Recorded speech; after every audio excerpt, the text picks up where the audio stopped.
வேலைக்கு ஆள் தேவைன்னு போர்டு போட்டிருக்க. பேசாம உள்ள போய் கேட்டு பாப்போம். அண்ணா இந்தாங்கண்ணே. வாங்கண்ணே. எவ்வளோண்ணே? 100 ரூபாண்ணே. ம் இந்தாங்க. நல்லதுண்ணே.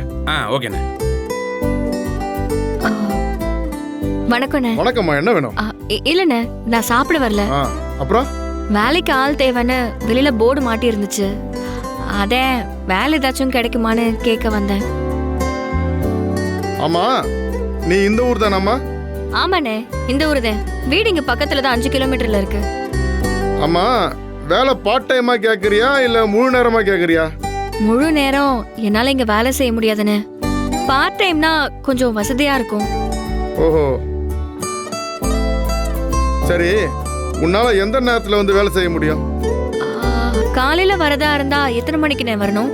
காலையிலனா ஒரு 4:30 5 மணிக்குள்ள கடையில இருக்கணுமா? அப்போ காலையில 5 மணில இருந்து ஒரு 7:30 8 மணி வரைக்கும் என்னால வேலை செய்ய முடியுண்ணே. அதுக்கப்புறம் நான் காலேஜுக்கு போகணும். காலேஜ் முடிஞ்சதும் சாயந்தரம் ஒரு 6 மணிக்கெல்லாம் வந்துருவேண்ணே. ராத்திரி நீங்க எப்ப சொல்றீங்களோ அது வரைக்கும் நான் வேலை செய்யறேன். இங்க பாருமா, சாயங்காலம் 6 மணிக்கு வந்தீங்கன்னா எல்லா வேலையும் முடிச்சுட்டு நீ போறதுக்கு நைட்டு 10 மணி ஆயிடும். சமயத்துல கொஞ்சம் லேட்டா கூட ஆகும். உனக்கு சரிப்படுமா? சரிங்கண்ணே. இங்க பாருமா, இங்க எல்லா வேலையும் செய்யணும். வேலைக்கு சேர்ந்துட்டு நாளை பிறகு நான் இந்த வேலை செய்ய மாட்டேன், அந்த வேலை செய்ய மாட்டேன், எச்சால எடுக்க மாட்டேன், எனக்கு கூச்சமா இருக்குது அப்படின்லாம் சொல்லக்கூடாது.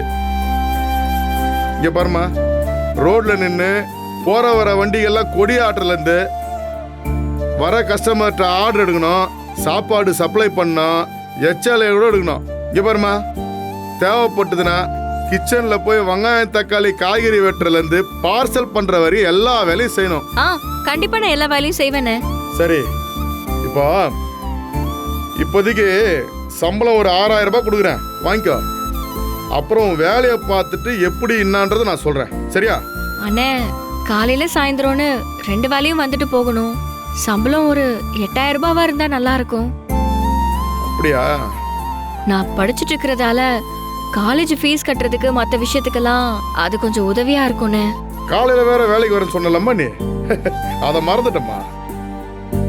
சரிம்மா, நீ கேட்ட மாதிரியே 8000 ரூபாய் வாங்கிக்கோ. நீ நல்லா ஒழுங்கா வேலை பார்த்தீனா அப்புறம் 1 மாசம் போன அப்புறமே எக்ஸ்ட்ரா சம்பளம் போட்டு தரேன், சரியா? ரொம்ப நன்றிண்ணே.